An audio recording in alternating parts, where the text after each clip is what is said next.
all Ukrainians know that Zelensky's draft officers, the Territorial Centers for Recruitment, or TCRs, well, they're literally abducting people in broad daylight. There's a plethora of videos on social media where men are being nabbed in the streets, that the number of political prisoners in Ukraine runs into the thousands.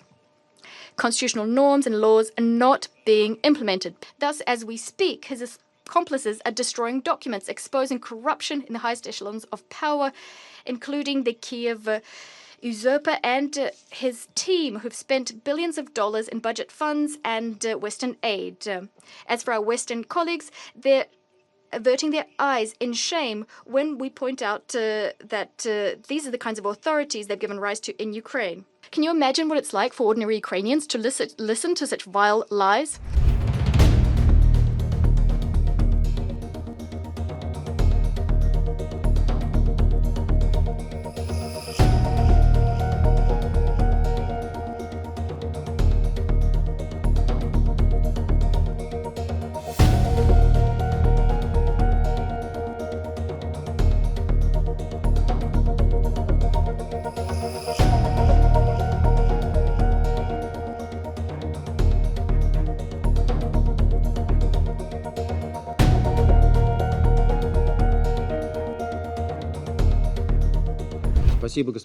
Thank you, President.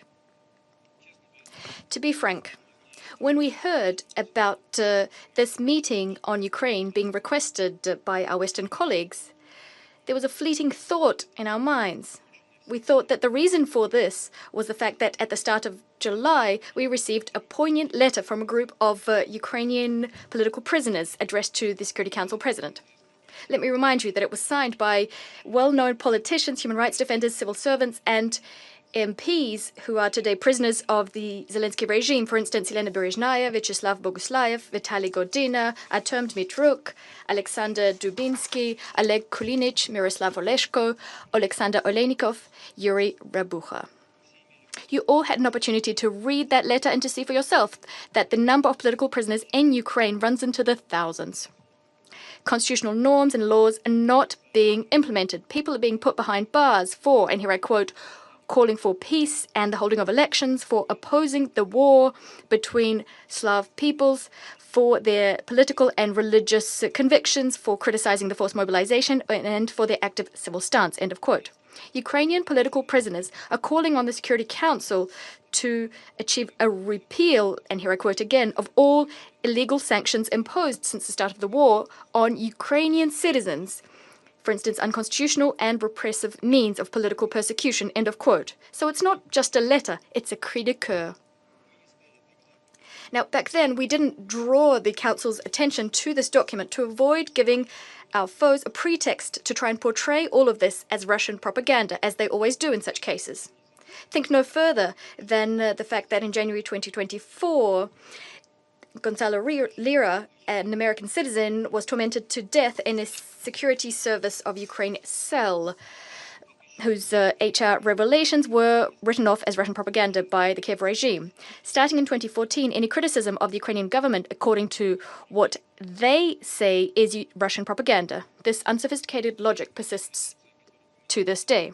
The forced mobilization, which the human rights defenders mentioned in their letter, is also, according to the Kyiv posse, a concoction of the Kremlin. Yet all Ukrainians know that Zelensky's draft officers, the Territorial Centers for Recruitment, or TCRs, well, they're literally abducting people in broad daylight on the streets, in malls, pharmacies, and sports clubs. In doing so, they're using the harshest, at times inhumane methods. Hundreds, if not thousands, of cases have been reported of draftees being killed or maimed. All Ukrainians are talking about this, but the authorities deny it. There's a plethora of videos on social media where men are being nabbed in the streets. They're being ripped from their families, badly beaten, pushed into buses, frequently leaving their small children alone in the street.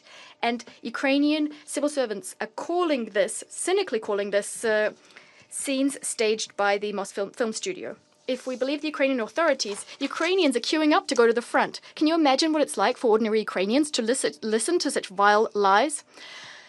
However, recently, this system of collective lying and covering up for each other faltered.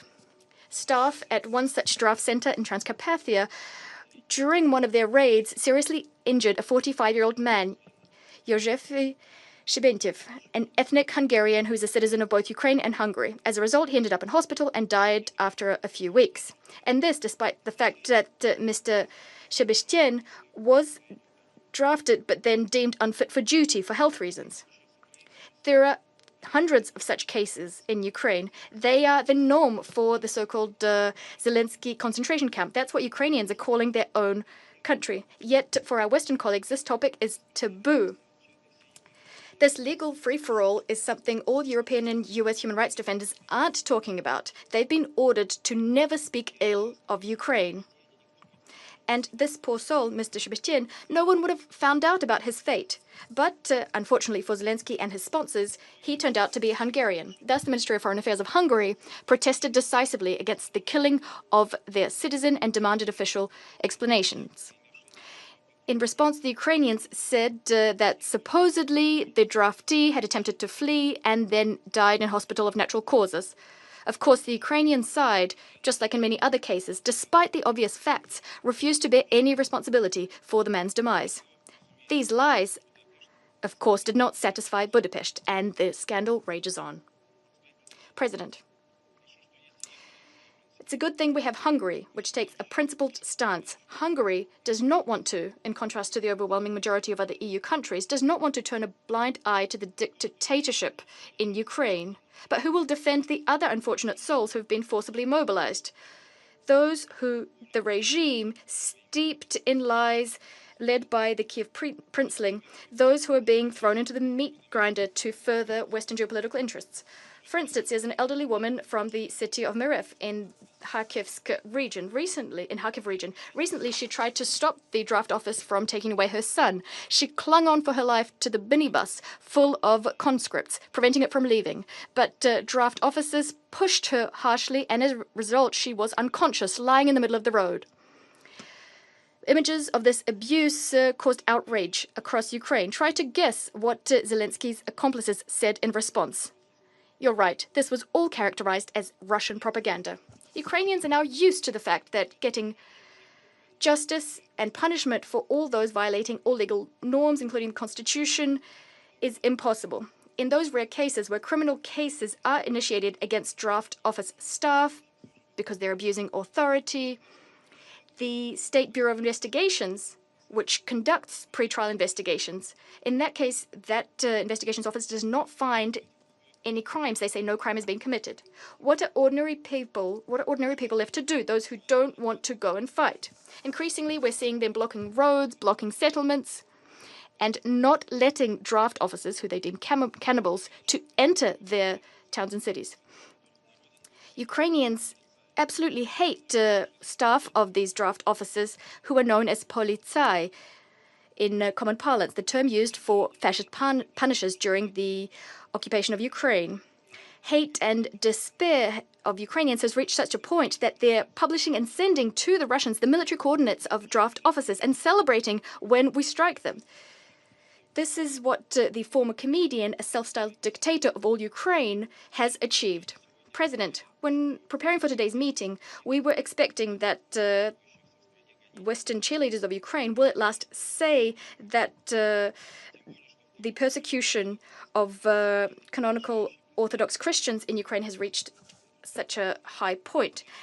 This, given the fact that on the 2nd of July, the Ukrainian president issued a decree stripping the primate of the Ukrainian Orthodox Church, Metropolitan Onufry, from stripping him of his Ukrainian citizenship on the basis that he supposedly has Russian citizenship, according to the Security Service of Ukraine, using pseudo-evidence. He denies this, but he's also been accused of, and here I quote, maintaining links with the Moscow Patriarchate and knowingly acting against the canonical independence of the Ukrainian Church from the Moscow Patriarchate, representatives of which are openly supporting the Russian aggression against Ukraine, end of quote. And this is happening in a country where the freedom of religion and the separation of church and state are enshrined in the Constitution. The medieval Inquisition could have learnt a lot from the Zelensky regime when it comes to persecuting dissent and witch hunts. As for our Western colleagues, they're averting their eyes in shame when we point out that these are the kinds of authorities they've given rise to in Ukraine. And today they said absolutely nothing, not a word about this outrageous situation I just mentioned. Something else our Western colleagues are silent on is another part of this witch hunt. which the Kyiv princeling is engaged in of late. Having found out that anti-corruption structures independent from the president have prepared compromising material and criminal cases against Zelensky and his inner circle, he used his pocket parliament to ensure that this body now reports to the Prosecutor General's office, who answers to him, the president. Thus, as we speak, his accomplices are destroying documents exposing corruption in the highest echelons of power, including the Kyiv usurper and his team, who've spent billions of dollars in budget funds and Western aid. Now, having gotten their hands on this evidence, the evidence that exposes them, they're now backtracking, supposedly in response to a negative uproar in Ukrainian society and abroad. It's worth noting that the bodies that are being struck, the bodies that are being hit, were initially set up under Western pressure, portrayed as an antidote to corruption. But we didn't hear anything about that today. I cannot but mention the ravaging of the Hill of Glory memorial complex in Lvov. This can only be construed as desecration of the memory of countless victims of fascism who gave their lives fighting against Nazism. Timeless heroic deeds were done by them, by Soviet citizens.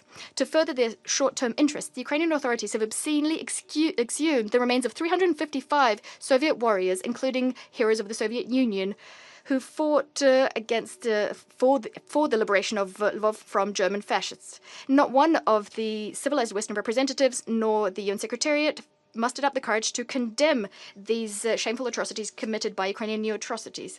And this despite the fact that every year in the General Assembly we adopt a resolution on combating the glorification of Nazism, neo-Nazism and other practices that contribute to the fueling of contemporary racism, racial discrimination, xenophobia and related intolerance, emphasizing that it's unacceptable to destroy memorials and monuments commemorating the heroism of those who fought against Nazism in World War II and the illegal exhumation and transfer of their remains.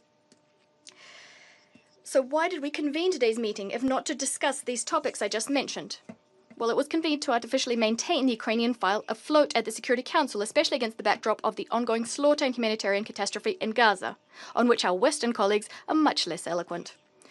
The meeting is also an opportunity to criticize Russia for methodically and consistently destroying military infrastructure and sites related to Ukraine's military capabilities, blowing up warehouses containing Western-supplied ammunition and equipment, striking areas where Ukrainian soldiers, foreign instructors and mercenaries are gathering. In a word, Russia is doing everything it should, given that a war is being waged against it imposed by NATO countries.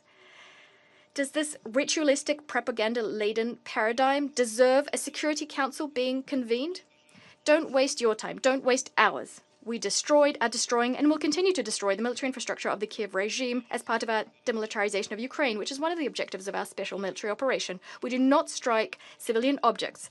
These objects are being affected solely due to the activities of the Ukrainian anti-missile defenses stationed in the residential areas of cities in violation of international humanitarian law norms.